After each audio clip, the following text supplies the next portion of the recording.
Diamonds may be a girl's best friend, but good luck riding to Sturgis on one of those.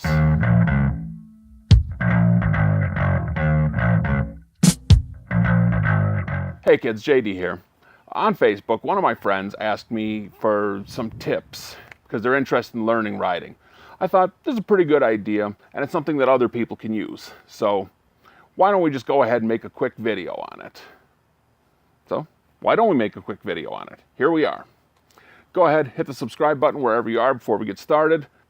All right, step number 1, take the basic rider course. Yes, a person could theoretically learn to ride on their own and get a road test on their bike, but if you take the basic rider's course, in a lot of states, you get to skip the on-road part of the licensing exam, and with some insurance carriers, this counts as the defensive driving class, so you can actually get a bit of a discount. I have mine. Go ahead and get yours. Okay, item number 2. When you're budgeting for your first bike, take a little bit of money and budget for some gear. How much is up to you and what you feel that you can do. Let me make 2 suggestions though for point 2. 2 for 2, see? First thing that you need, and I would maybe prioritize before anything else, are over-the-ankle boots. Why? Because your reaction when you're coming to a stop in that is to put your feet down. This is the natural reaction. You've been doing it since you have learned to ride a bike when you were a kid. If you're going faster than you think you are and you put your foot down, nothing like catching a toe and snapping your ankle off. This is obviously an undesirable effect. So do yourself a favor. Make sure you get a pair of good over-the-ankle boots, preferably with some support built in. Number 2, and T, you've seen this before, one of these babies. Now, not just one of these babies, but what you need to do is go to a dealer and find something that's been manufactured in the last year or 2. It's felt that the foam lining on the inside that protects your head can go bad after 5-6 years. So go ahead and get a good helmet, a new helmet that it'll last you for a while. Point number 3, what to look for in a bike. Depends on the style of bike you're getting. If you're getting a cruiser that looks more like a Harley Davidson, don't go over 900 cc's. If you're talking about other kinds of bikes, don't go over 650 cc's.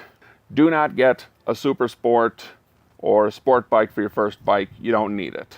Now, if you're unsure where you could go and look, Kawasaki has a page for new riders where it shows their bikes and what they feel is appropriate. And the range goes from about 250 dual sports up to 650 Ninjas and some of the other bikes. If you get the 650, yeah, it's a touch more touchy at first, but if you get that 650, I promise you, you're going to get more use out of it. Period, end of story.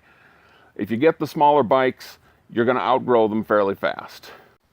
Point number 4, and this is mostly for my friend, but could be for the rest of you too. Avoid some of these shady independent shops. For example, the friend who I'm talking to should be aware that there is a Harley dealership up near the school admin building. That place is shady as hell. For example, they had a 1985, I think it was some kind of Dyna, it might have been a Wide Glide from 1985. They wanted $5,000 for it. Okay, I think you can still get Dynas that are fairly current for 7 or 8. Why would you go back and spend, especially on a bike that's going to leak, that's going to need more work, why would you even do it at that point? Their policies are shady, the people are shady. Avoid that place, and avoid places like that. Okay, next point, practice. So you went ahead, you got your bike, you got a little bit of gear, took the BRC, and mind you, you don't need a bike to take the basic rider course. They have them there, but you have all your stuff. Now what do? Answer, practice. Think about it this way. For those 16 hours worth of class that you took, you rode less than 1 mile. If you think that you're ready for high density traffic in that, you're dreaming. Find a parking lot, big one, maybe a high school parking lot, something around in your area. Everything that they taught you in class, practice.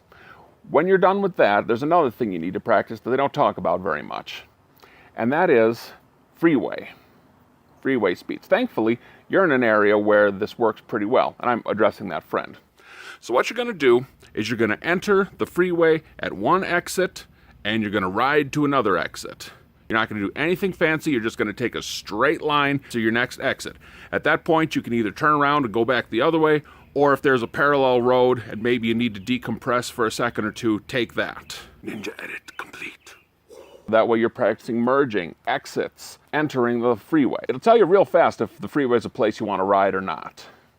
So where do you go to get some more training, more advice? Well, YouTube's actually not a bad place if you go to the right people. First guy, MC Ryder. You should notice him. He has kind of a weird eye when you watch his videos. Very soft-spoken, great presentation. He is a riding instructor. So who better to talk to than a guy who does this, right? Second guy, Ride Like a Pro, Jerry Palladino. Jerry Palladino was a motorcycle cop that took the 120-hour motorcycle cop course that they have in Florida and then started to teach civilians how to do it. His basic thing is low-speed maneuvering. That's what a lot of the cop course is how to do things like make U-turns on narrow streets and how to start up a hill. You know, stuff as an officer, you have the certification. You have to be able to do this stuff day one. So, useful. Also, Captain Crash Idaho, he has a lot of practical real-world stuff, even though he's not an instructor. You know, like the time you can actually watch him go down because there's sand on the road and he's making a turn and just slides out.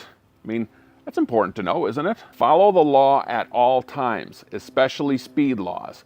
Now, my friend, you are a professional, okay? You have your CDL. I have my CDL. You know about stopping distances. You used to do that with big rigs. Now you do it with buses. And with bikes, it's even more important because if something is in your way, you don't have seat belts, you don't have roll cages, you don't have anything. So you are going to be the strictest person that you've ever met about that speed limit. All right? The faster you go, the slower you can react. Basic stuff, but you know this.